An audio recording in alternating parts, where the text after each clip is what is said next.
Et on savait que ce n'était pas 6,6% dans les années 2000.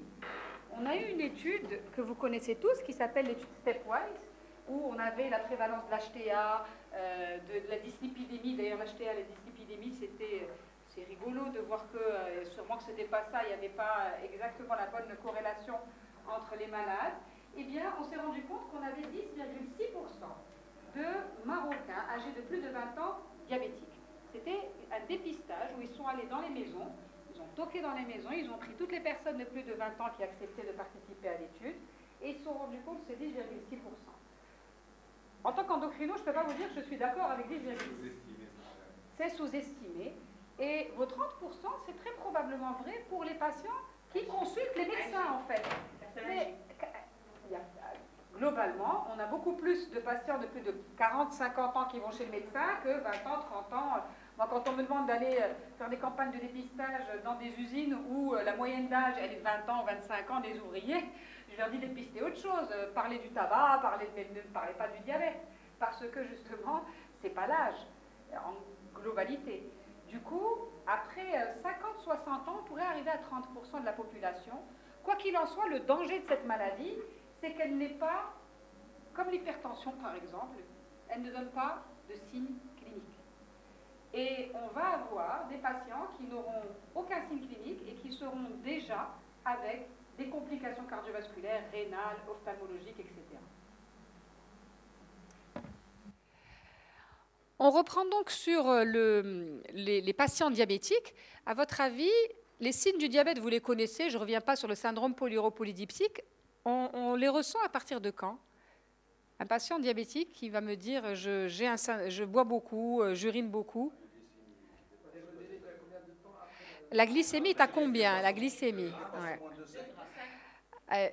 Mais vous rappelez du seuil rénal du glucose? 1,80. Mais 1,80, même si on est à 2 grammes et qu'on redescend en dessous, on ne ressent rien. Donc je suis d'accord avec 2,5 voire plus. Il y a des personnes qui vont avoir 10-15 ans d'évolution du diabète, mais avec des glycémies qui s'élèvent, qui diminuent, qui s'élèvent, qui rediminuent, et qui n'auront aucun signe clinique. C'est pour ça que personnellement, je travaille beaucoup avec la médecine de famille pour que ces malades qui viennent chez eux, ils puissent leur faire des glycémies. On reçoit toutes les semaines à l'hôpital des malades qui font des cétoses ou des cétoacidoses, donc on ne parle même pas du début du diabète, ça fait au moins 10, 15 ans, 20 ans qu'ils ont le diabète, mais et on appelle ça inaugural. 50 ans, 60 ans, cétose inaugurale, parce qu'ils n'ont jamais fait de glycémie.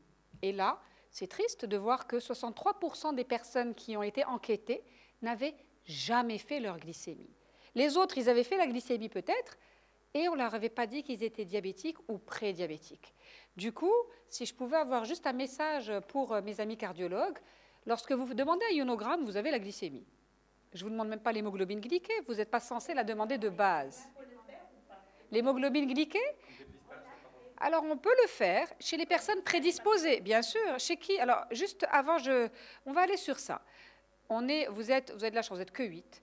Donc, chacun va me donner un profil de patient chez qui il veut faire une hémoglobine glyquée. Chez qui vous voudriez dépister un diabète? Chez qui? Chacun. Alors, j'ai 8 personnes ici. C'est-à-dire? Obésité. C'est-à-dire? Parce que nous, on a dit obésité, on va dire tour de taille avec l'obésité. Qu'est-ce qu'il y a dans le syndrome métabolique avec l'insulinorésistance que vous, cardiologue, vous pouvez voir très facilement avant, à l'inspection? À l'inspection. Je ne me gratte pas. Hein. Eh ouais, l'acanthosis nigricans, c'est quelque chose que personne ne regarde. C'est une coloration brune qu'on va avoir au niveau de la nuque et qui est pathognomonique de l'insulinorésistance. Quand vous voyez vos tours de taille, mais en fait, ce que je fais, moi, c'est que quand vous allez examiner le malade pour quoi que ce soit, moi, j'examine la thyroïde. J'examine la thyroïde, je regarde, et c'est très facile. Vous voyez des stries un peu plus foncées, c'est un acanthosis nigricans. Je vais vous en sortir un tout à l'heure avant la fin.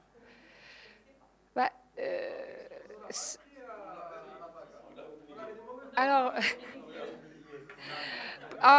en fait, pour moi, la médecine d'aujourd'hui, c'est une médecine trop technique. Moi, j'adore arriver devant le malade et dire « j'ai le diagnostic ». Enfin, je pense qu'on est tous pareils. J'ai le diagnostic. Quand je vois la cantosis et que la personne me dit « Oh, je fais des efforts, mais j'arrive pas à perdre de poids », je la crois.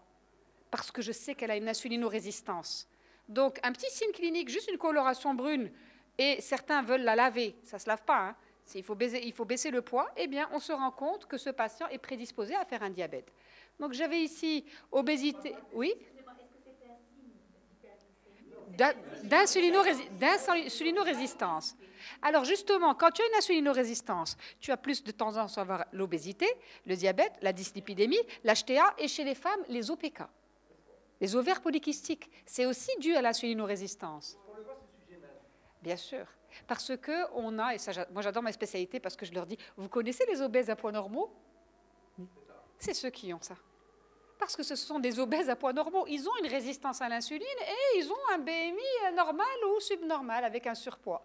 Donc, un petit signe de l'examen clinique pourrait aider énormément. Et comme je vous ai dit par rapport à la diététique, quand on discute avec les patients de la diététique, quand ils me disent « je fais des efforts », eh bien, sincèrement, je leur dis oui, parce qu'ils font des efforts. Mais eux, pour maigrir, il leur faut énormément d'efforts et ce n'est pas toujours facile à mettre en place.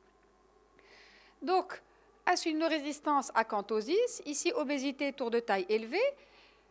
Chez le cardio, chez qui vous voulez savoir s'il a un diabète? Vous avez un patient, vous recevez des patients comment d'habitude? Ils viennent chez vous pourquoi? Mais quelle pathologie? N'importe quelle pathologie cardiaque? N'importe quelle pathologie cardiaque. Depuis tout ce que vous voulez, comme toutes vos pathologies à vous. Depuis même l'HTA, hein, il faut chercher un diabète. C'est un motif de dépistage. C'est très important. Donc la glycémie, on la regarde. Alors on va essayer de trouver autre chose. À part l'obésité, etc. Est-ce que quelqu'un pourrait penser à d'autres raisons de chercher un diabète? L'hérédité, la sédentarité, bien entendu. Quand on a d'autres facteurs de risque associés. Alors l'hérédité, nous les Marocains, on est gâtés. Hein. On est gâtés pour l'hérédité parce qu'on a énormément d'hérédité chez nous. Et ce qui me dérange, c'est qu'on est en train d'aller vers une population qui prend du poids. Et là où les Européens, eux, pour avoir un diabète type 2, c'est-à-dire le diabète de la maturité, le diabète qui est relatif à l'insulinorésistance et au poids, ils sont comme ça. Chez nous, tu fais la visite avec moi au service. J'ai un ami belge qui est venu une fois, il m'a dit « je vais aller faire la visite avec toi ». Et puis au fini de la visite, il me dit « wow, vous avez plein de type 1 ». Ah, je dis, ah bon?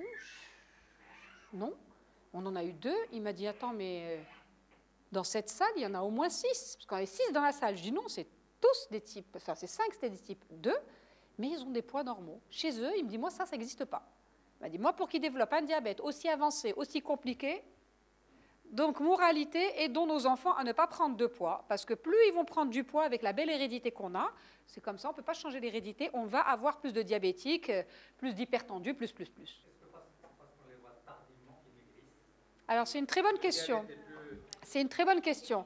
Alors, ceux qui maigrissent, c'est-à-dire au début, ils sont gros, et à un moment, ils maigrissent. On maigrit pourquoi? Parce qu'on a ce qu'on appelle une insulino-requérance. Les cellules bêta du pancréas, elles fonctionnent, mais mal. Et elles sont fatiguées. Au moment où on en a moins de 20%, le malade commence à maigrir, même s'il mange du sucre ou quoi que ce soit. N'oubliez pas que si on a une hyperglycémie, tout à l'heure on m'avait dit le seuil rénal du glucose, 1,80, eh bien, on s'adapte. Le diabétique, il a 2,2 après de seuil rénal.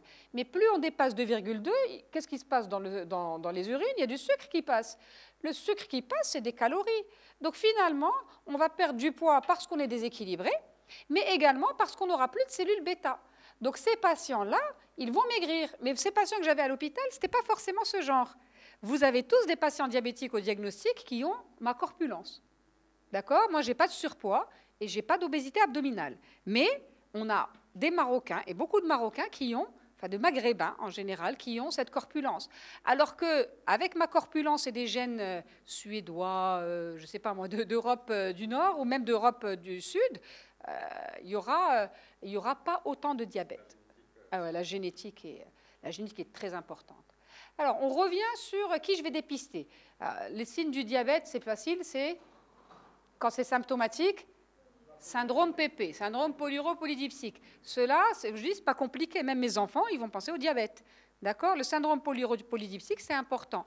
Maintenant, on va s'arrêter comme ça, on ne va pas continuer comme ça, mais il faut savoir que dès lors qu'on va avoir un diabète gestationnel, n'oubliez pas, une femme qui a un diabète gestationnel, eh bien, elle a un risque de faire un type 2. Donc, normalement, il faut qu'elle, dès 35 ans, il faut qu'elle fasse les glycémies.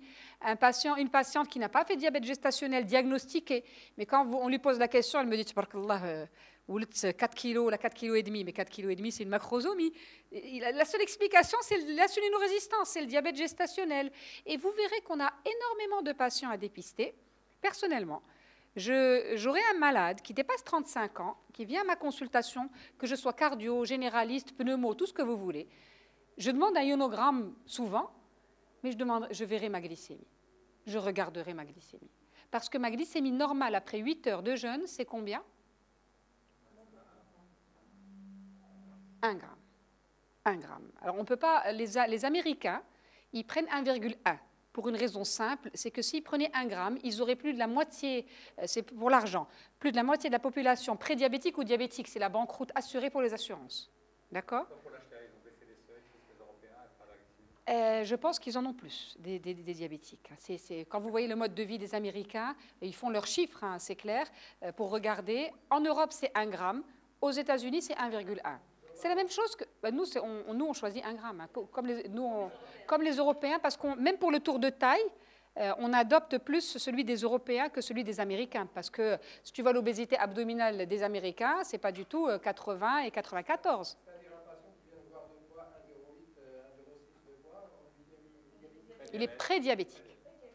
Prédiabétique. Alors justement, on ne traite pas pour l'instant. J'ai dit pour l'instant. Pour l'instant, on ne traite pas. Oui, exactement. Je dis pour la normale.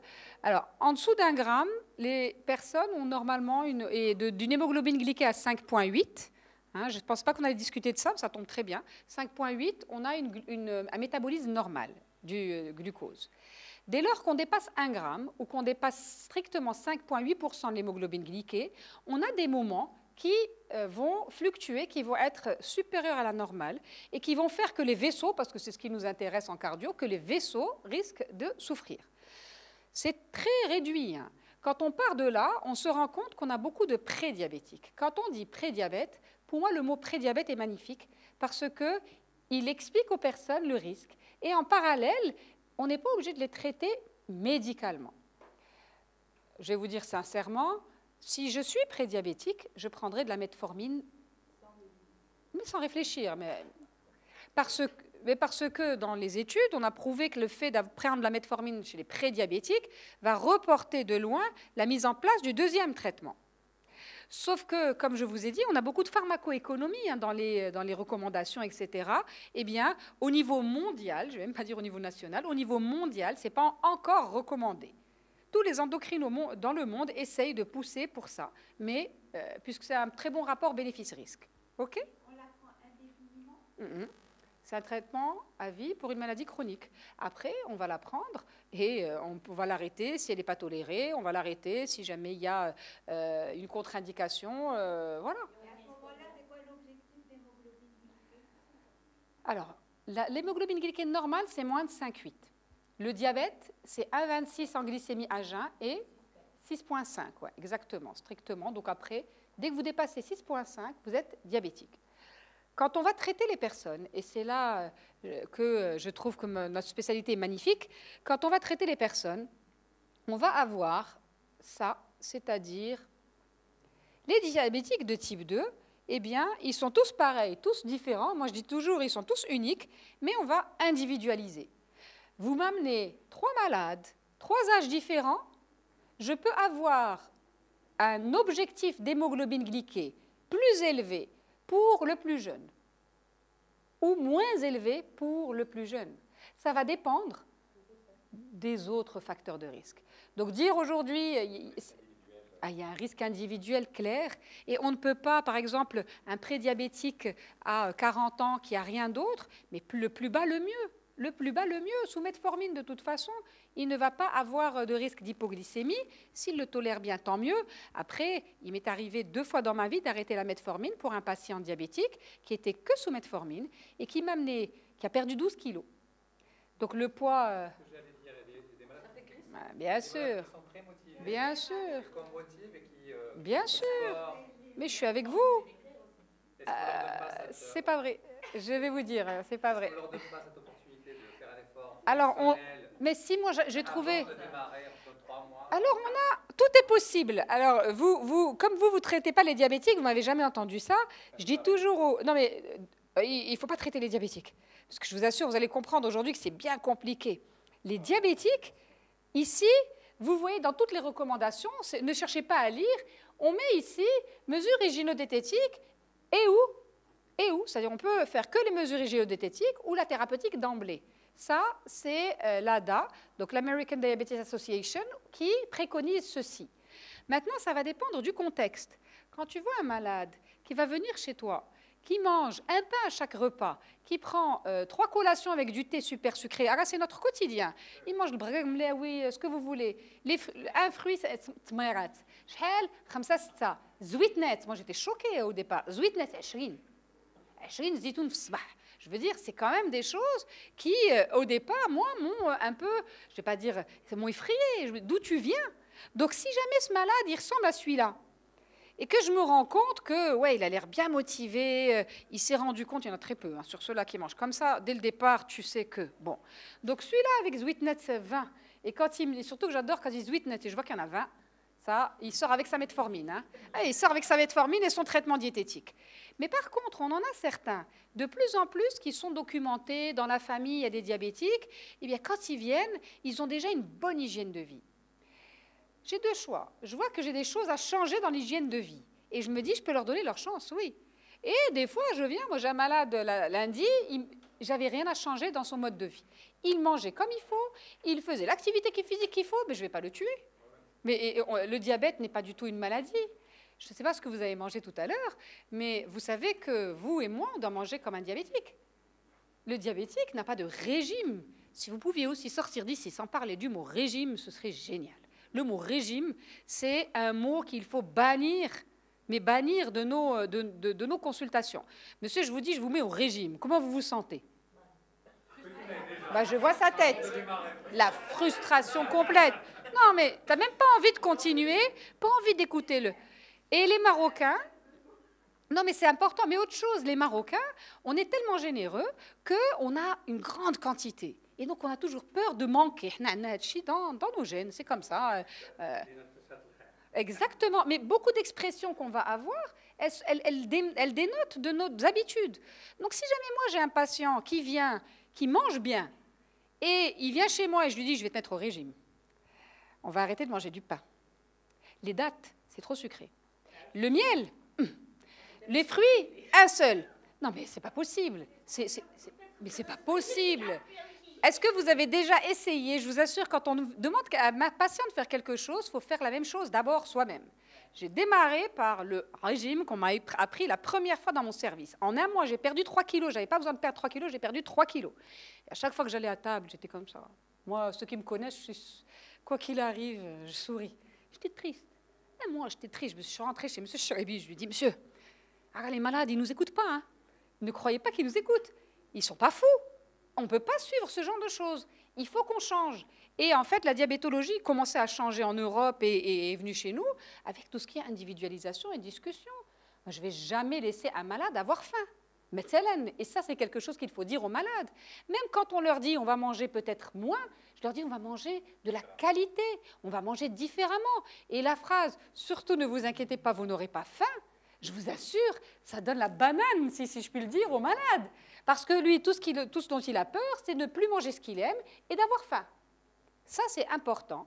Et l'avenir, en tout cas de la nutrition, c'est qu'on puisse manger tous comme les personnes diabétiques. Le sucre, quel âge a le sucre raffiné? Un siècle. Un siècle. Un siècle et 3 ans. Avant, on ne mangeait pas de sucre. Avec le sucre blanc qu'on rajoute partout. On ne mangeait pas mais ça n'existait pas. Ça n'existait pas. Il y avait peut-être du miel, il y avait autre chose, mais le sucre n'existait pas.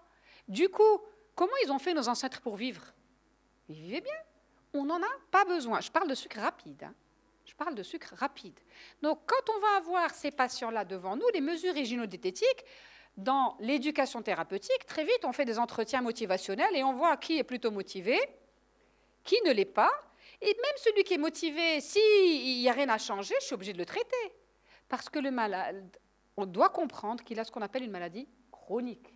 Et même au bac plus 20, hein, donc les super intelligents, je leur dis, monsieur, votre traitement aujourd'hui, c'est un traitement à vie.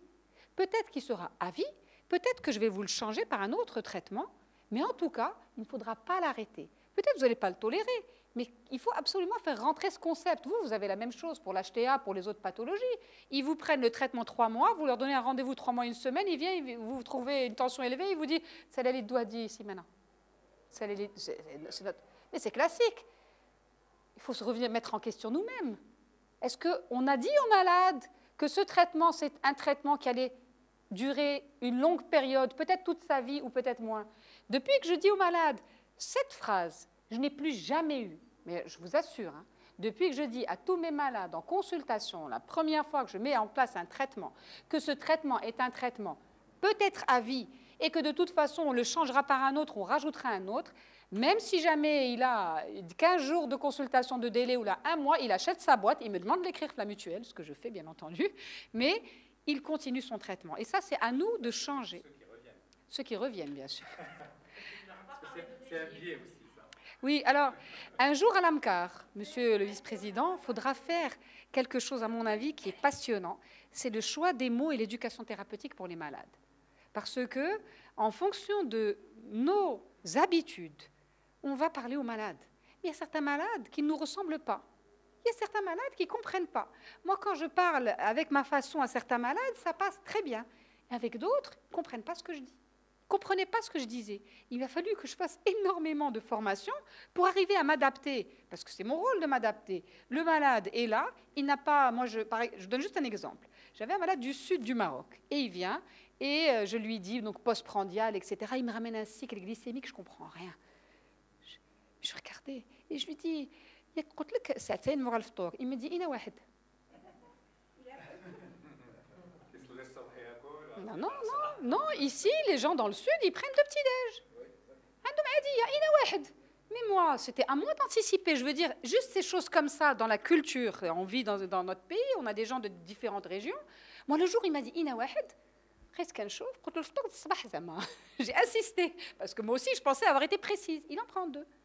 Et du coup, si je venais lui dire, 2 petits-déj, c'est mauvais pour la santé, vous ne vous rendez pas compte, le nombre de calories, etc. Parce que lui, il a toujours pris 2 petits-déj. Donc, comment on peut faire ça? On va dire, je donne juste l'exemple. Je lui ai dit, écoutez, c'est très bien, j'ai oublié de vous demander, j'aurais dû vous demander. Maintenant, vous avez 2 petits-déjeuners, et 2 petits-déjeuners, vous les prenez depuis toujours. Oui, comme mon père, comme mon grand-père. Je lui dis, d'accord. Votre métier, c'est quoi? Je regarde, je dis, ah, vous êtes architecte. Il me dit, oui. Je dis, vous êtes genre un architecte actif comme votre grand-père et votre... J'ai repris, etc. C'est pas la même. Il me dit, là, non. Alors, je lui dis, moi, l'ada ديالهم, elle est مزيانة. Parce que مناسبة الحياة ديال جدك etc. الحياة ديالك بغيتي ترجعها بحالهم مرحبا انا ماشيه معاك في 2 petits déjeuners. Sinon, يمكن غنختاروا واحد ولا غنبدلوا. Si je lui avais dit non, non, non, ce que j'aurais fait spontanément, parce que moi, pour moi, 2 petits déj, je me disais, mais ça va pas, eh bien, j'aurais perdu le malade. Le malade, une fois qu'il a entendu ça, je ne lui ai pas dit que c'était mauvais, je lui ai dit que c'était bien. J'ai valorisé ce que faisaient ses ancêtres, ce qui était d'ailleurs bien, et je lui ai juste simplement expliqué que ce n'était pas adapté à lui. Ça, ce sont des apprentissages. On n'est pas en fonction de personnalité. Hein. Je suis sûre que quelqu'un ici dit « moi, je fais ça toujours ». Et c'est vrai, il le fait toujours. C'est lui qui a eu cette personnalité-là qui peut réagir comme ça. Sinon, on apprend. Et ça s'apprend. Du coup, quand ils viennent, souvent en consultation, moi j'ai des malades qui me disent « je vous assure, c'est comme ça. Mais ils sont coopérants, et ils ont compris l'intérêt. Donc, oui pour la diététique, seul. Les médecins, habituellement, c'est diététique seul. Quand j'ai des médecins qui viennent, je commence que par la diététique, ils sont normalement convaincus que c'est bon. Je vais vous charrier un peu. Le tabac, c'est bon pour la santé? Excellent. C'est tellement bon de fumer, disent les fumeurs. On est d'accord. Combien de cardiologues, de pneumologues, d'oncologues fument? Mais ils savent que c'est mauvais pour la santé. Mais c'est leur plaisir à eux. Donc, on n'a pas pu changer ceux-là, qui sont à même, vraiment au centre des complications du tabac. Donc, on réfléchit toujours quand on parle aux malades. Il y a des malades qui viennent chez moi, qui mangent un demi-pain par repas. Et je lui dis, et moi, j'ai les jeunes à côté, il me dit, madame, par repas. Je lui dis, oui, mon grand, regarde là-haut ce que j'ai marqué. J'ai vécu ça la semaine dernière, regarde là-haut. Il me dit quoi? Je dis, regarde, la première consultation. Il a dit, donc moi, c'est une victoire. Mais si je ne le valorise pas, voilà. Donc, bien entendu, on est devant des êtres humains. Alhamdoulilah, on n'est pas encore en train de transformer la médecine comme des ordinateurs. Et ça, c'est très important pour qu'on puisse avancer. D'accord? Du coup, vous avez bien compris qu'on a beaucoup de diabétiques. On a 10,6% de diabétiques. Et vous savez combien de prédiabétiques dans l'étude? 10,4%. Vous avez vu, madame? Vous n'étiez pas loin pour les 30%. Mais après 40 ans, on doit être clairement 30% de diabétiques et de prédiabétiques. Et ça, c'est à nous de changer pour avoir moins de ce genre de malades. Moins de ce genre de malades. Maintenant, après avoir parlé de la prévalence du diabète, oui, j'avais une question que j'ai ratée. J'arrive à vous. Parce que si jamais le diabétique, il va avoir à peu près 6 ans d'espérance de vie de moins qu'un sujet non diabétique, dès lors qu'on va avoir une maladie rénale chronique, c'est moins. Mais alors, si jamais les vôtres, là, les vôtres, ceux qui ont fait l'infarctus, là, mais alors on est à moins de 12 ans d'espérance de vie. Je dis toujours aux médecins, je leur dis, mais regardez, on est en train d'augmenter l'âge de la retraite. Les privés, ils ne prennent pas de retraite. Et en parallèle, on se rend compte que simplement le fait d'avoir le diabète et un infarctus, il va amputer de 12 ans l'espérance de vie des malades. 60 ans, imaginez le nombre de personnes qui décèdent bien avant. Et d'ailleurs,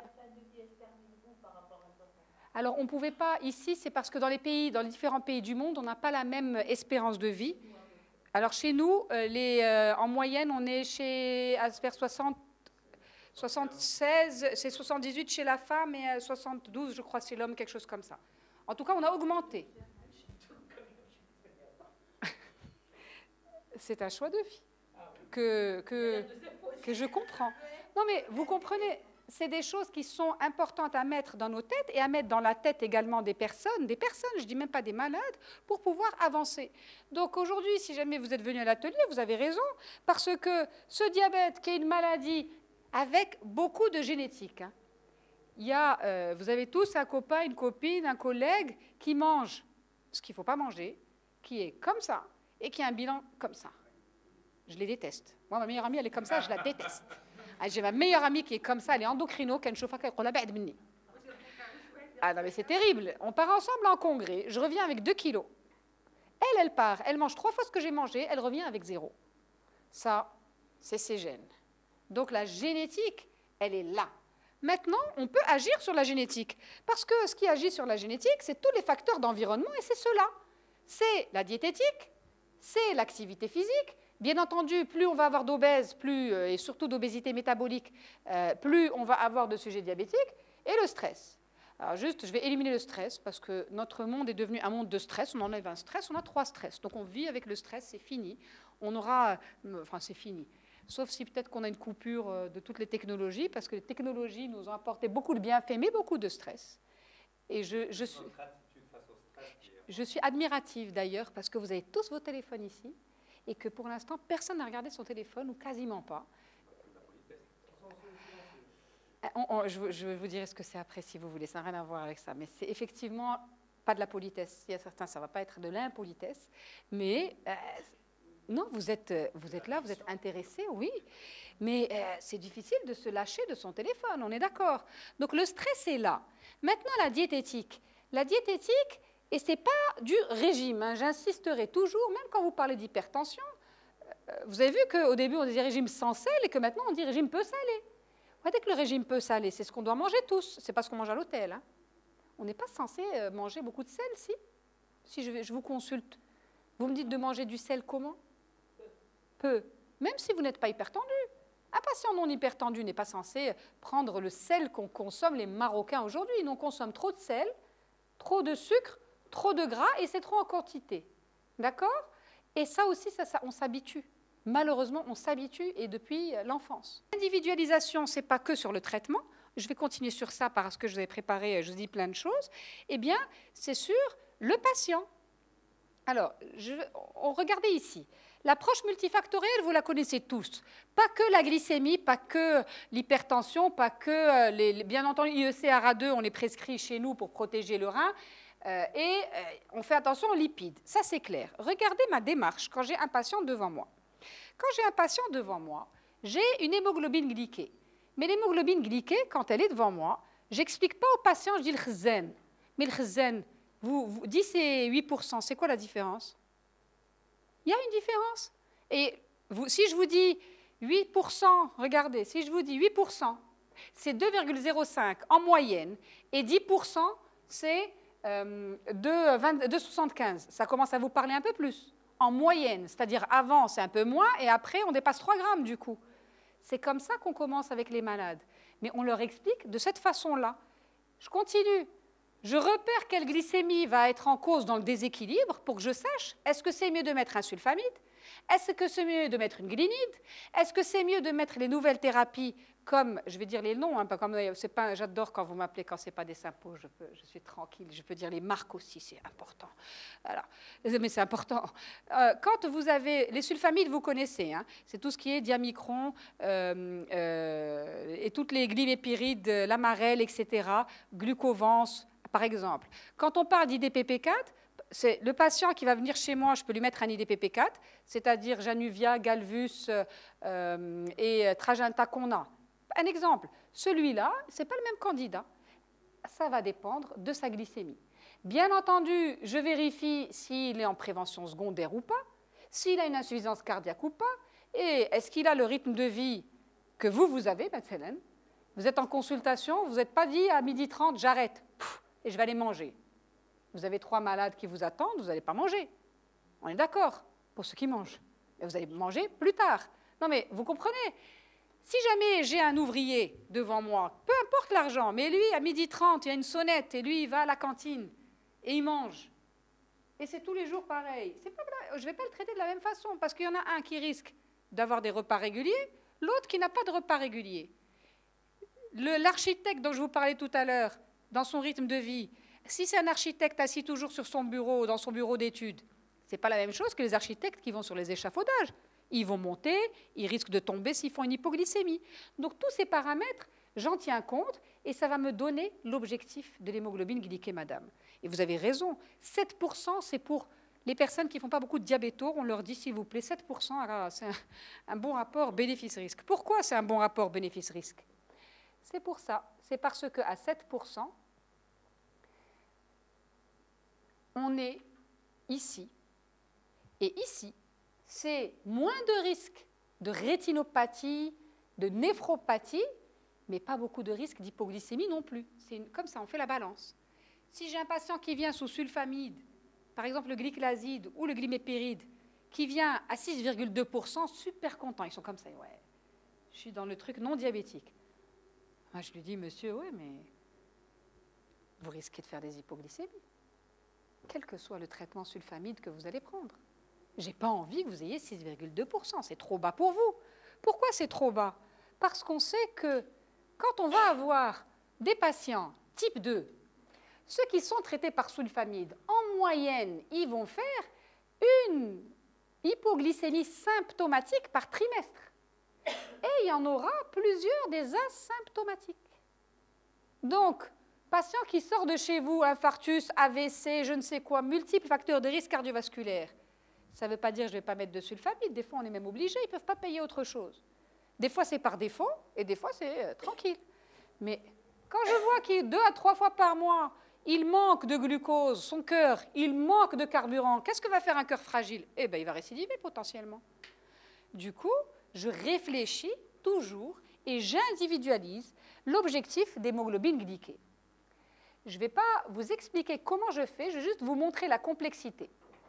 L'individualisation, c'est plusieurs paramètres. Je ne sais pas pourquoi le data show, il n'est pas excellent. Hein. C'est le data show, ça je vous assure que normalement ça passe bien.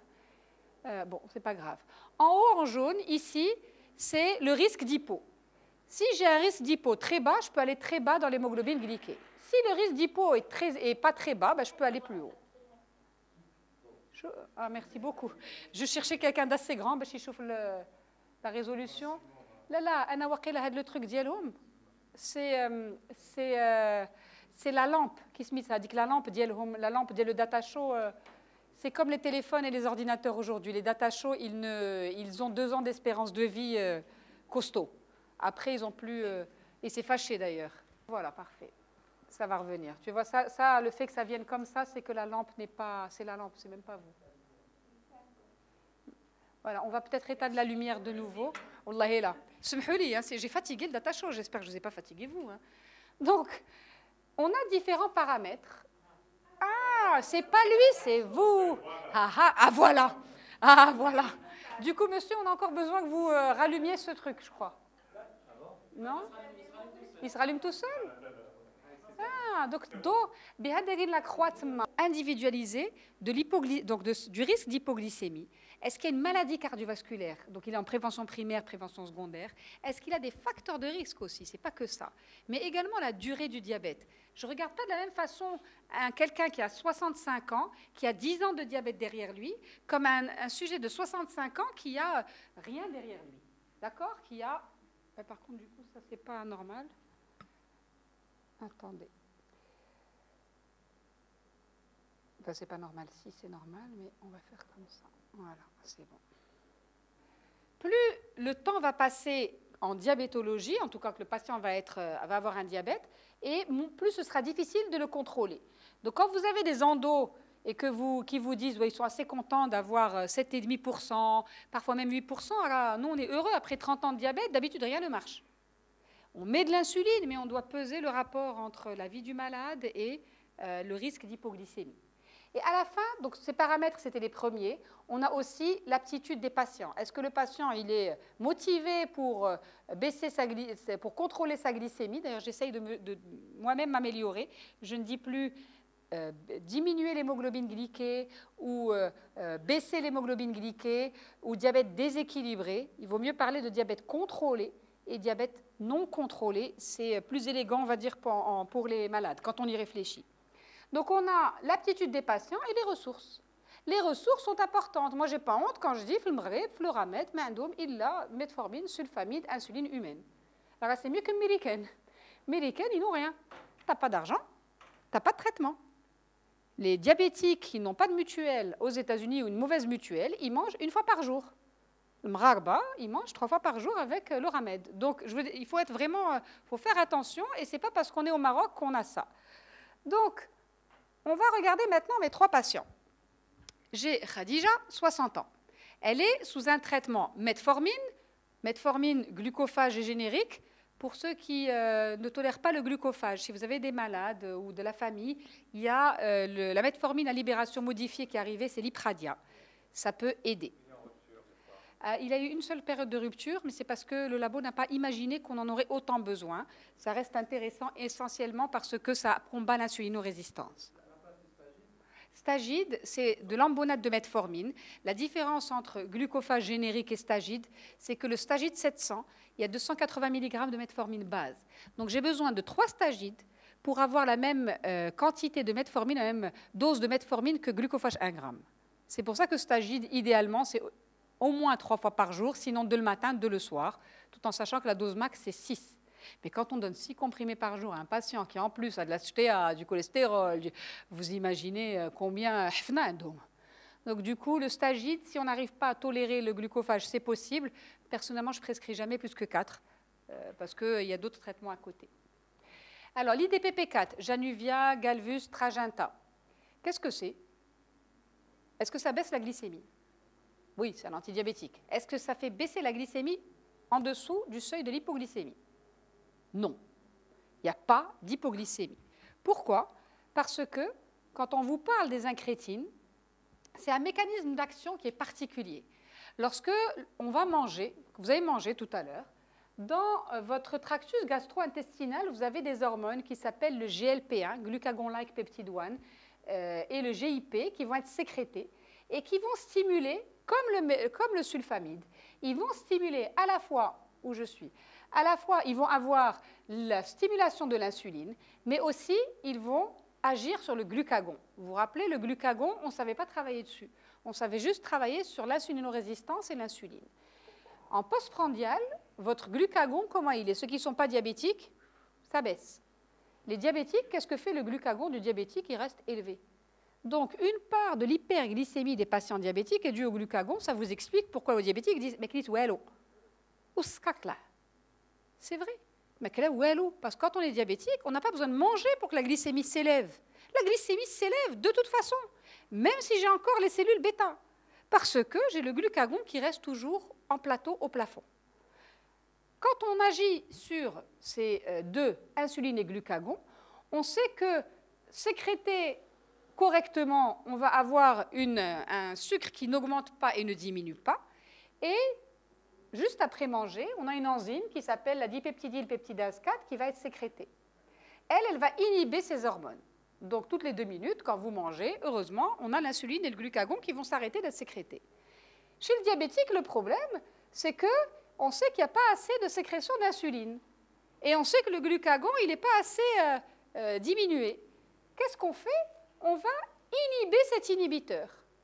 Et en inhibant l'inhibiteur, on va permettre toute cette chaîne de fonctionner. Mais l'avantage, et ça c'était la grande révolution 1 après les sulfamides et les metformine, c'est que ça ne donne pas d'hypoglycémie. C'est réellement un avantage. Je vous donne un exemple. Quelqu'un qui, comme moi, un enseignant ou un médecin comme vous, qui est en train de travailler et qui fait une hypoglycémie, ou n'importe quel autre travailleur, j'essaye de faire ça pour que vous imaginiez votre situation. Juste une modérée, mais chez ça, une hypoglycémie légère. On va s'asseoir, on va être fatigué, on va se resucrer, on va être out pendant un minimum de 30 minutes. D'accord? Quand on va avoir ce genre de malade devant nous, que ce soit un médecin ou n'importe quoi d'autre, si le risque dans sa vie, il est comme ça, on préfère un traitement qui ne donne pas d'hypo. Et ils me disent, oui, alors dans ce cas-là, on laisse tomber les sulfamides. Je vais vous donner l'exemple de ma sœur, qui n'est pas diabétique, mais qui est hypocondriaque. Donc, si un jour vous la voyez, vous ne lui dites pas ce que je dis. J'ai une sœur qui a eu une excellente note au bac et qui a fait maths sup, maths spé, qui a fait l'école centrale. Donc, les calculs, elle est intelligente, elle comprend tout. Elle a arrêté de travailler à un moment, et enfin, elle ne travaille plus depuis qu'elle a ses enfants. Mais ma sœur, elle a une vie standardisée. Elle se réveille à la même heure avec ses enfants. Elle est en France. Elle les emmène à l'école à 30 mètres. Elle revient à la maison. Elle repart. Elle mange pareil. Tout est réglé comme une horloge. Donc ma sœur, elle ne risque pas un jour d'arriver à l'AMCAR à 14 heures et de ne pas manger, par exemple. Ou de dîner comme on va dîner aujourd'hui, et la veille de ne pas dîner parce qu'elle est rentrée trop tard. Ça, c'est ma vie. Mais elle dîne avec ses enfants, elle mange avec ses enfants, elle, le sulfamide, pourquoi pas? Vous voyez ce que je veux dire? C'est simplement cette mauvaise publicité, marketing que nous font les labos en disant, nous, on est les meilleurs, on ne donne pas d'hypo, on sauve le cœur et le rein, et donc les autres devraient disparaître. Je ne dis pas qu'ils viennent vous dire ça comme ça, mais dans le subliminal, des fois, ils veulent nous introduire ceci. Si les autres traitements n'étaient pas utiles et efficaces, ils auraient disparu. Ils auraient disparu. De plus, le sulfamide, ben, il a. Alors, je suis d'accord avec vous. Monsieur tout à l'heure me disait, quand ils maigrissent, ben, il y a un moment où tu vas mettre de l'insuline. Tu n'as pas d'autre choix. Donc l'hypo, elle est là. Maintenant, si je vais choisir, je vais proposer, par exemple, un l'IDPP4 pour moi, ou un autre traitement qu'on verra, et à ma sœur, un sulfamide. Mais juste derrière, je vais rajouter, je vais combiner les traitements. L'idée, c'est qu'on a certains candidats au sulfamide. Je viens chez vous, un patient vient chez moi. Son signe, c'était ce qu'on a dit tout à l'heure, le syndrome polyuropolydipsique. Il est sous metformine, Metselen. Il y a un seul traitement, enfin il y a 2 traitements qui vont le faire qu'il sort de chez moi en disant c'est un bon docteur. C'est le sulfamide. Parce que le syndrome PP, si je lui donne moi un de ceux-là, il leur faut un mois pour fonctionner. Pendant un mois, où j'ai de toilette. Si je lui donne une glyphlosine, vous connaissez, c'est comme un diurétique. Il va faire pipi encore plus. Il va se dire, docteur, ça va pas. Si je lui mets de l'insuline alors qu'il est encore gros, il va grossir. Oui, il n'aura plus de syndrome PP, mais il grossira. Ce n'est pas le moment. Vous comprenez? Donc, à chaque étape, on aura besoin d'un traitement. Et il n'y a pas un traitement qui est meilleur qu'un autre, sauf, je suis d'accord, en prévention secondaire. En prévention secondaire, il y a des traitements qui sont mieux que d'autres. Mais on va devoir ensuite empiler les traitements. Vous savez, aujourd'hui, on peut mettre 4 antidiabétiques oraux. On peut mettre 3 antidiabétiques oraux et une insuline ou un autre injectable. Il n'y a plus juste on met 2, il faut choisir quel 2. Non, on sait qu'on doit empiler les traitements pour contrôler l'hémoglobine glyquée. Ça vous va? Est-ce qu'on peut donner le sulfamide le soir? Les gens qui prennent le repas principal le soir. Alors, dans l'individualisation, si j'ai un patient qui a un repas principal le soir, je ne vais pas lui donner de sulfamide. Je vais soit lui donner un IDPP4, soit je vais lui donner une glinide, qui a la même chose que le sulfamide à courte durée d'action. Et lui, c'est un repas, un comprimé, pas de repas, pas de comprimé. S'il dîne le soir, je vais donner le glinide le soir. Elle va agir pendant 2 heures, 3 heures, et ça s'arrête là. Mais le sulfamide, que je le donne matin et soir, parce qu'il existe des combinaisons fixes, des associations fixes, ou que je le donne que le matin, c'est pareil. En pharmacocinétique, le médicament agit de la même façon. Donc, à chaque fois que je vais avoir un malade, je vais réfléchir sur qu'est-ce qui va être le mieux pour lui. Et c'est ce qu'on va faire pour nos malades. Alors, pour le cardio que vous êtes, les cardios que vous êtes, mes médicaments IDPP4, Januvia et compagnie, neutralité cardiovasculaire. Là, je ne vais rien vous apprendre. Pas plus, par moins de mortalité. C'est cool, parce que au moins on sait qu'ils ne sont pas nocifs. Et c'est bon pour la prévention primaire.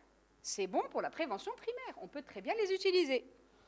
Ceux qui ont démontré une amélioration au niveau morbimortalité cardiovasculaire, c'est les injectables agonistes du récepteur OGLP1. Eux, c'est la même chose, ce sont des incrétines, sauf qu'au lieu d'inhiber l'inhibiteur, on a donné l'hormone. D'accord? Et qu'est-ce que vous avez? Vous avez le liraglutide Victoza, que vous connaissez, qui est disponible chez nous, injection quotidienne. Et vous avez le dulaglutide, le Trulicity, qui est une injection hebdomadaire. Qu'on a, qui n'est pas encore remboursée. Injection hebdomadaire. D'accord? Si on a 1 minute à la fin, je vais essayer de prendre pour montrer l'avenir, ce qui est magnifique. C'est ceux-là, vous voyez, ils n'ont pas tous la même... Il y en a qui sont significatifs, d'autres pas significatifs, etc. Pourquoi? Et la sémaglutide? La sémaglutide, elle existe en injectable et oral. On l'aura au Maroc dans 1 an à peu près. Et c'est tous les 15 jours? Ah, on a un oral. Et, il existe aussi en oral, mais elle. Pourquoi est-ce qu'on a des significatifs et des pas significatifs? C'est les mêmes molécules. Il y en a qui sont mieux que d'autres. C'est ce que veulent nous dire les labos. Mais dans les études, s'il vous plaît, quand on vous présente, regardez l'inclusion. Metzelen. Leader, il a en inclusion plus de 90% en prévention secondaire. Rewind, ils ont 40% en prévention secondaire. Je ne vais pas comparer l'incomparable. Donc, tous les résultats étaient les mêmes, sauf la mortalité. Qui va mourir plus, à votre avis? Ceux de leader ou ceux de... Bien entendu. Donc moi, j'adore quand ils sont en train de chipoter en disant, d'ailleurs dans l'ESC, dans les recommandations, je n'ai même pas mis cette slide, ils disent, celui qui a prouvé pour la mortalité, c'est le liraglutide. Je suis d'accord. Mais qu'est-ce qu'il avait comme inclusion? Mais bien sûr, ce n'est pas les mêmes malades. Moi, ce que je voudrais, c'est qu'ils me comparent les mêmes malades. Après, personnellement, je suis clairement convaincue qu'une fois qu'on a cette supériorité, la mortalité va suivre derrière. C'est pas, je ne chipote pas. Par contre, ce qui est intéressant, c'est 1 fois par semaine versus 1 fois par mois versus l'oral versus 1 fois par jour. Je vais vous choquer.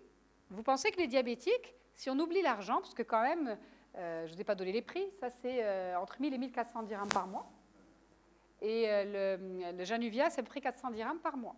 D'accord? On va bientôt avoir une baisse du prix, par contre, d'APA, de Forxiga. Je ne sais pas si vous êtes au courant, on va avoir une belle baisse de prix. Ah, il va être moins cher que 400 dirhams, bientôt. Je suis très contente parce que, du coup, pas encore. Il faut qu'on travaille. Pas encore, non, pas encore. Ils sont en train de passer. Ils sont en train de passer pour l'église. À 500 dirhams tous les deux, mais la DAPA va baisser. Du coup, quand on regarde ça, on se dit super, chez qui je vais proposer ça? Chez un patient en prévention secondaire. Or, ma première patiente, Khadija, elle a fait un infarctus. Elle est bien traitée, je suis à 6,9%, sans risque d'hypoglycémie.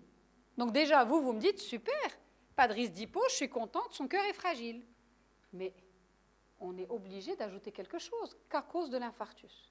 Et vous allez me dire, qu'est-ce que je fais du 6,9? Oui? Allez-y. Mhm.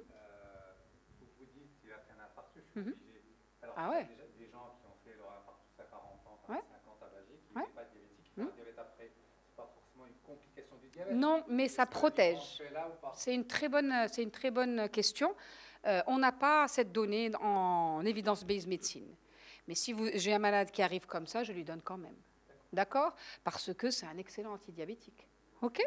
Donc, Finalement, c'est des produits, on va dire, peut-être assimilés à des diurétiques. pas encore. Je suis en agoniste du récepteur au GLP1, je suis en injectable. J'ai la glyphlosine. L'agoniste du récepteur au GLP1, c'est celui-là. Vous vous rappelez tout à l'heure quand je vous ai dit j'inhibe l'inhibiteur? Ben, l'agoniste du récepteur au GLP1, eh bien, il est ici. C'est un agoniste de cette hormone, le GLP1. Donc, il permet de restaurer en pharmacologie, c'est en dose pharmacologique, la sécrétion d'insuline et de glucagon. Et en parallèle, on sait qu'il y a beaucoup de raisons qui vont expliquer les avantages. C'est ces effets pléiotropes qu'ils vont avoir, aussi bien sur le cœur, avec une cardioprotection, mais aussi la diminution de toutes les protéines de la faim. En fait, on force les personnes à ne plus avoir faim, ne plus manger. Oui?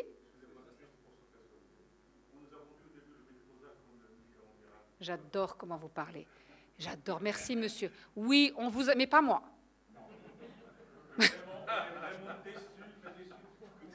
Je me rappelle, je suis venue à l'AMCAR, d'ailleurs avec eux, et j'avais dit, attention, ne vendez pas, c'est le mot que j'ai utilisé, ne vendez pas ce médicament comme médicament du poids. Vous allez avoir un mauvais retour des malades qui ne vont pas maigrir.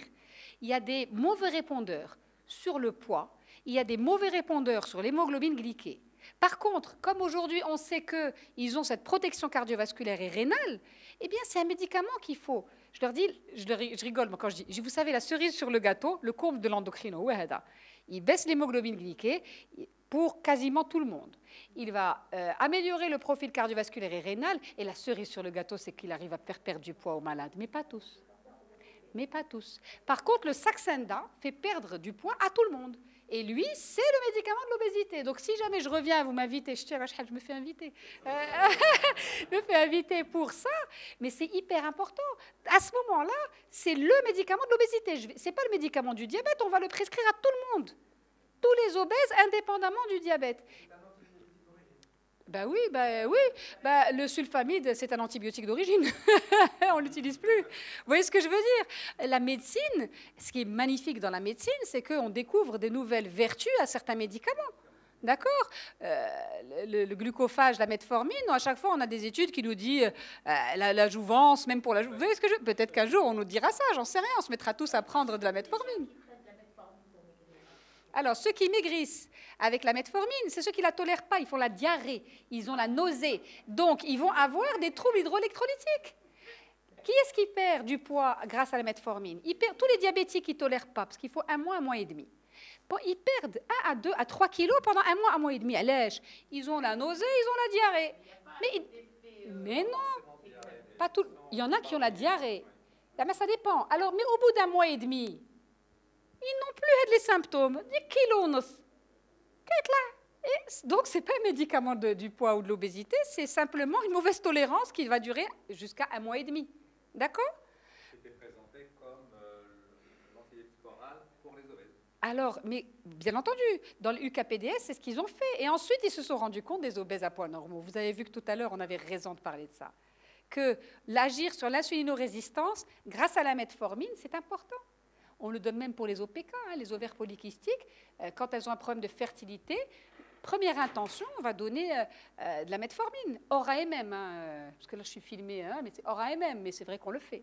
OK? Qu'on ne vous dise pas de donner... voilà, tout ce que je vous dis, c'est très important. C'est comme ça qu'on avance dans la médecine. Donc, ma patiente, je reviens à ma patiente. Est-ce qu'ici, tout le monde est convaincu que je vais lui donner l'agoniste du récepteur au GLP1? Parce qu'on a parlé aussi de la glyphlosine, là. Je n'ai pas encore revenu dessus. Ici, pourquoi je mets l'agoniste du récepteur au GLP1? Comme ça, je fais rapidement. On ne peut pas associer les deux, parce qu'en fait, il y en a un qui a une dose pharmacologique de l'autre. Donc, je suis obligée d'arrêter celui-là. Et je mets en place l'autre traitement pour pouvoir protéger mon cœur d'un infarctus ultérieur. Je vais éventuellement perdre du poids. Je peux perdre, j'ai une patiente qui a perdu 27 kilos, avec le 1,8. C'est ce qu'on appelle les super répondeurs. Et j'ai des patients qui ont perdu 1 kg. Si tu as vendu, comme vous disiez, vendu le traitement comme médicament du poids, ouais, 1 kg non remboursé, ça fait mal. Mais les 27 kilos, parfait. À chaque fois, les gens ils me disent, oui, mais peut-être que ce n'est pas ça, elle a fait attention à sa diète. Je lui dis, ah oui, sauf que celle-là, elle travaillait dans un hôtel qui a fait faillite, elle n'a plus de mutuelle, donc elle est revenue à rien, elle a arrêté, elle a repris l'insuline. Parce qu'il n'y a rien d'autre qui marchait. Elle m'a repris ses 27 kilos. Et que dès que ça a été remboursé pour le liraglutide, qui est remboursé quotidiennement, c'est celui qu'elle prenait, elle a reperdu maintenant, pas 27, mais 19. C'est déjà pas mal. Vous voyez ce que je veux dire? Donc il y a réellement les bons répondeurs et les moins bons répondeurs. Du coup, si on prescrit les médicaments, j'arrive à les convaincre pour le cœur facilement. Hein. Infarctus, moins de risque de faire un infarctus. Maladie rénale chronique, moins de risque de faire une maladie rénale chronique. Pourquoi? Tout à l'heure, on va voir à la fin, enfin dans 10 minutes, pourquoi est-ce que je vais choisir l'un par rapport à l'autre? Je vous ai mis un tableau avec les challengers. Pourquoi est-ce que je choisis l'un ou l'autre? Donc lui, elle, une fois que je mets en place ce traitement, je vais arrêter et surtout, je n'ai pas besoin de baisser trop l'hémoglobine glyquée. J'arrête l'IDPP4. Je mets en place l'agoniste du récepteur OGLP1. Pourquoi? Prévention secondaire. Pourquoi? C'est une maladie athéromateuse. Quand on a de l'athérome, le mécanisme, il est plus vers l'effet pléiotrope des agonistes du récepteur OGLP1 que vers l'effet diurétique. Voilà, bien sûr, que des glyphlosines. On va voir les autres chez qui ça marche bien. Est-ce que j'ai besoin de baisser l'hémoglobine glyquée? Non. Mais si j'avais eu un sulfamide ici, j'aurais arrêté le sulfamide. Parce que lui aussi, il va fonctionner, et bien. Donc si je mets en place un traitement pour sauver le cœur et que moi j'avais un sulfamide, ben, je risque de faire une hypoglycémie. Le malade, il va me dire, c'est ce qu'il va me dire. C'est ce qui s'est passé pour beaucoup de patients qu'on voit nous en 3e avis. Il faut à ce moment-là, c'est pour ça monsieur, que je vous ai dit, il faut faire attention quand on traite, on applique la reco, mais il faut éviter certaines associations dans certains cas et pas dans d'autres. OK? Et puis, je vais perdre mon poids et je n'ai pas besoin de perdre plus en hémoglobine glyquée. Je sais que je serai dans tous mes objectifs. D'accord? Mon deuxième malade. Farida, elle a aussi presque 60 ans, elle est jeune. Elle a la goutte en plus de l'hypertension artérielle. Elle a une obésité avec un grade 1, avec une obésité abdominale. Qu'est-ce qu'elle a de particulier? On va oublier tout ça pour vous, parce qu'on n'aura pas le temps. C'est la goutte. Moi, c'est la goutte qui a fait que, c'est la malade, la vôtre, elle est hypertendue, elle est obèse, elle a un diabète, c'est tout ce qu'elle a, elle n'a rien d'autre, comme beaucoup de vos malades. Pourquoi? Et alors, elle n'a pas, j'ai marqué syndrome PP, alors pipi, vous, madame. Allez, je compte rappelez-vous les moyennes d'hémoglobine glyquée, non mais c'est très intéressant. Moyenne d'hémoglobine glyquée, 8%, égale 2 grammes. 2 grammes en moyenne, ça veut dire que de temps en temps, je suis à moins et de temps en temps, je suis à plus. On ne fait pipi beaucoup, comme vous dites, que si jamais je reste longtemps plus que 2,5. OK? Donc, là, elle n'a pas de syndrome PP. Si elle avait le syndrome PP, je voudrais vraiment mettre le sulfamide à ce moment-là. J'irai doucement, mais je mettrai le sulfamide. On est en prévention primaire. Maintenant, on est toujours en prévention primaire, mais j'ai une goutte. L'acide urique, il est évacué où? Mais oui, c'est le rein. L'acide urique, c'est le rein. Et quand on regarde l'intérêt des glyphlosines, qui, vous allez avoir l'AMM, vous avez l'AMM, mais vous ne le savez pas encore, pour l'insuffisance cardiaque sans diabète. C'est juste passé. Non,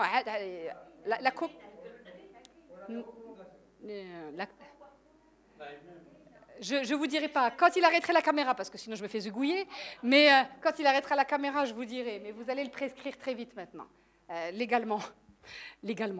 Donc, qu'est-ce qui se passe ici avec la glyphlosine? L'effet sur la glucosurie, eh bien, quand on fait passer le sucre, on fait passer le sodium, mais aussi on fait passer l'acide urique. Eh ouais.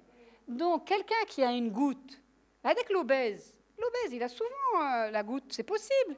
Eh bien, quand je vais choisir mon traitement, parce que vous m'avez dit tout à l'heure comment je fais pour choisir, je me dis, lui, il a la goutte. Il y avait d'autres paramètres, il ne fallait pas qu'il fasse d'hypo, il ne fallait pas qu'on fasse d'hypo ni rien. Eh bien, c'est un médicament qui ne donne pas d'hypo, qui va améliorer la glycémie et qui va me permettre d'améliorer mon profil d'uricosuri. Je vous dis la même chose que tout à l'heure sur les critères qui font que, j'adore moi l'empagliflozine, j'adore. L'empagliflozine, c'est en 2016, on a une révolution mondiale, on sauve du cœur nos malades diabétiques. Les cardios, depuis, on est encore plus amoureux, vous dites, c'est l'amour là qu'on a. Eh bien, si tout est vert ici, intéressez-vous quand même aux autres critères qui sont dans ces études-là, notamment l'étude DECLARE, l'étude CADVAS, qui ont eu des patients plus en prévention secondaire. Donc oui, on a tous l'insuffisance cardiaque, c'est pour ça qu'après, il y a eu d'APA-HF, Reduced, etc., chez tout le monde. Mais réellement, EMPA-REG a eu des patients en 99% en prévention secondaire. D'accord? C'est pour juste stimuler la curiosité et c'est des médicaments qui sont fantastiques. Là où je n'ai pas d'explication, et on aura bientôt cette glyphlosine d'ailleurs, mais vous n'aurez pas de problème pour l'insuffisance cardiaque parce que c'était significatif, c'est que là, avec l'ertugliflozine, rien n'était significatif ou quasiment rien. D'accord? À part l'insuffisance cardiaque.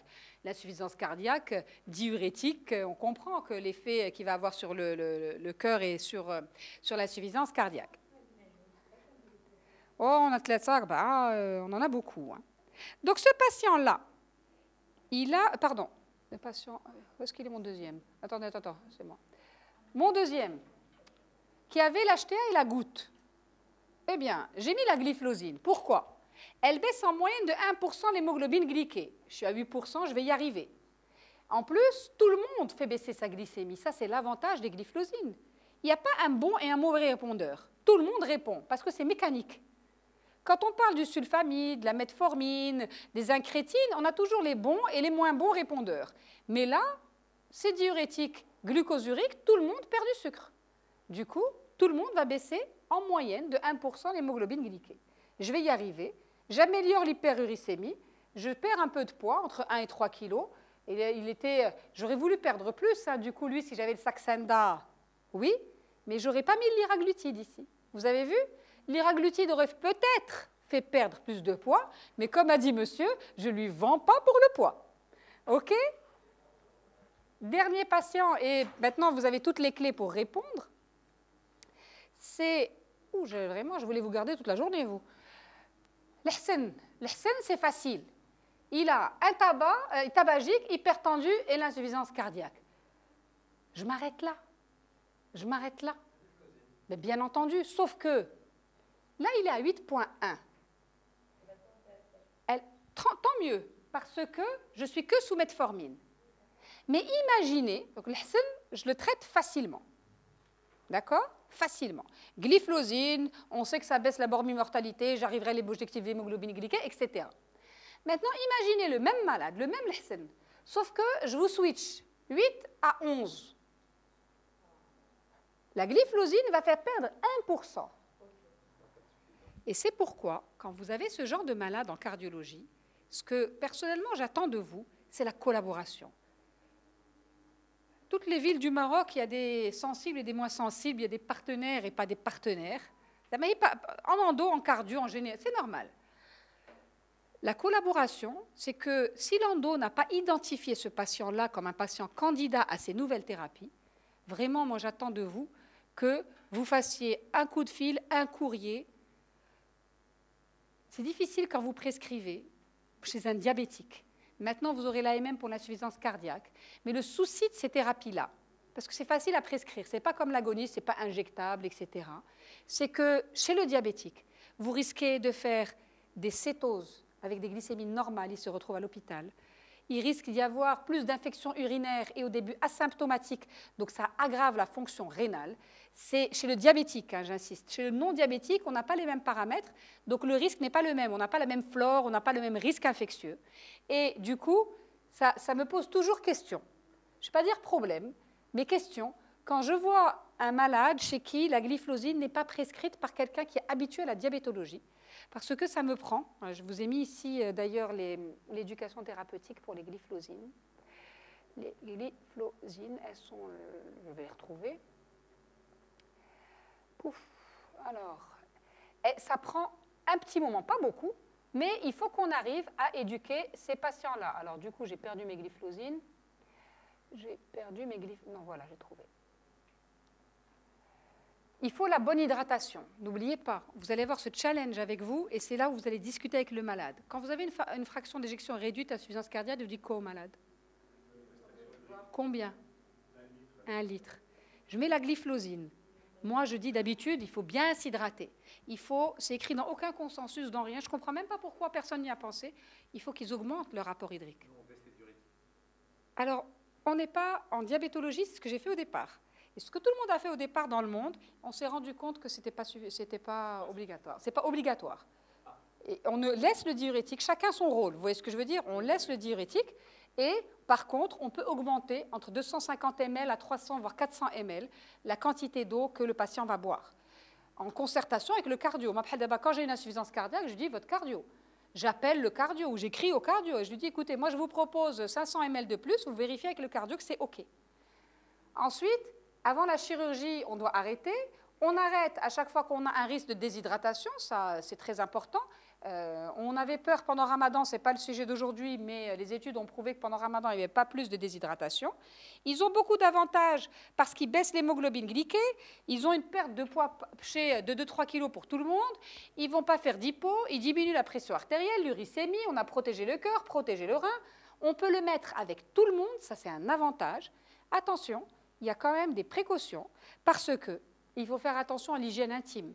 Et d'ailleurs, quand vous allez commencer à les prescrire chez les non-diabétiques, vous allez être, à mon avis, à un moment obligé de parler d'hygiène intime.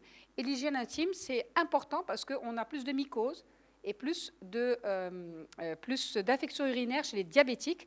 Mais si c'est leur partenaire qui est diabétique, il va vous coller la mycose ou l'infection à votre patient qui, initialement, n'avait pas de problème parce qu'il n'a pas de diabète. Donc, l'hygiène intime, c'est important. J'étais assez perplexe devant l'absence de notion d'hygiène chez les femmes notamment. Ça ne veut pas dire qu'elles étaient sales, mais qu'elles ne savaient pas le sens de l'hygiène intime. L'hypotension, la déshydratation, on a parlé, s'il n'y a pas d'insuffisance cardiaque, on leur demande de boire au moins 500 ml de plus, voire 1 litre. Attention à ces risques-là. Acidocétose à glycémie normale, on en a eu beaucoup. Et on en a eu beaucoup lorsque ce n'était pas prescrit par des personnes habituées.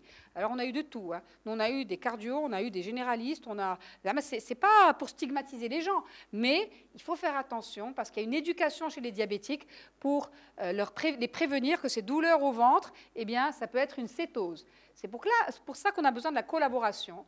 L'autre petit problème qu'on a eu, c'est que les médecins, quand ils prescrivaient ce traitement, ils étaient tellement sûrs qu'ils allaient baisser l'hémoglobine glyquée, ce qui est vrai, mais que de 1%, donc ils arrêtaient l'insuline. Et on s'est retrouvé avec pas des acidocétoses à glycémie normale, on s'est trouvé des acidocétoses à glycémie élevée parce que le malade était déséquilibré et pourtant prenait le traitement qui pouvait le protéger de la morbimortalité cardiovasculaire, mais il allait avoir une glycémie très élevée. Alors, rassurez-vous, il n'y a qu'avec la canagliflozine dosée à 300 mg, même pas à 150, où on a eu ces gangrènes et ces rares cas d'amputation du gros orteil. Donc là, réellement, avec ce qu'on a aujourd'hui, c'est bon. Alors, du coup, ce patient-là, vous avez bien compris qu'on l'a traité comme ça. Je vais vous mettre un petit tableau pour finir sur les challengers. Ce que j'appelle les challengers. Les vrais, parce que tout à l'heure, on m'avait dit pourquoi j'ai prescrit le sulfamide.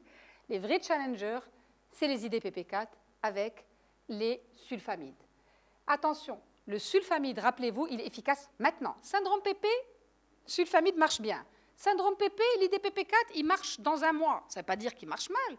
Il marche dans un mois. Donc, votre patient, in fine, vous n'aurez pas répondu à ses attentes.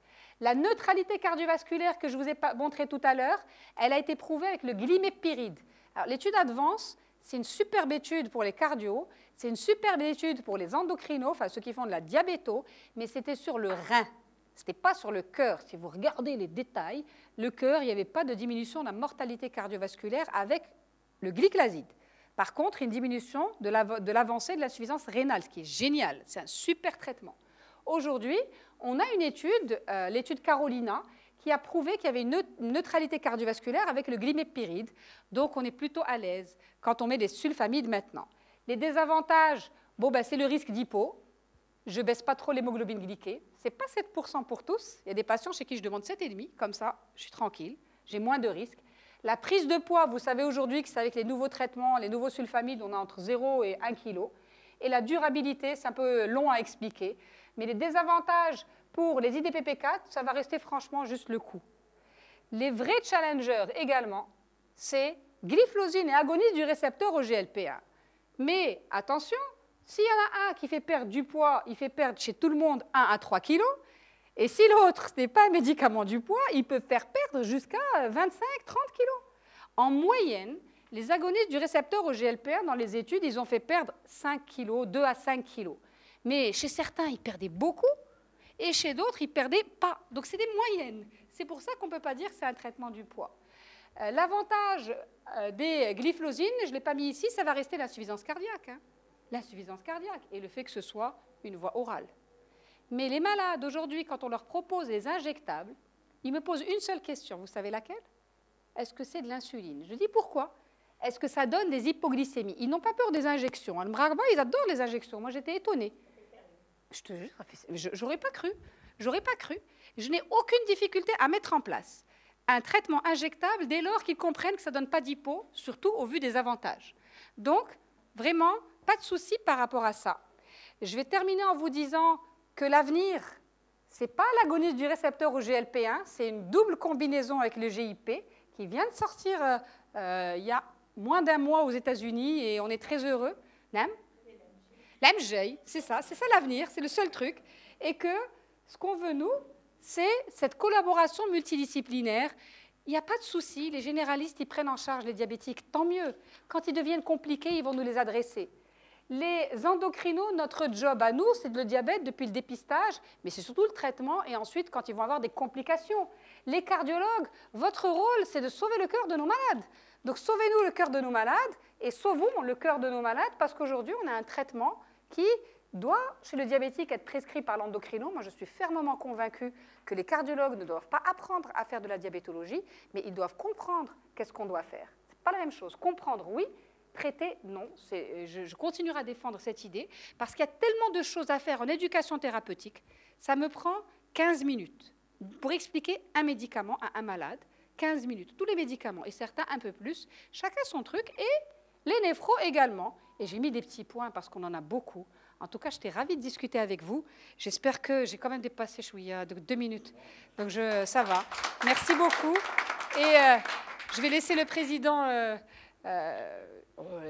conclure. Et si vous avez des questions, ça va peut-être être à la pause. Hein.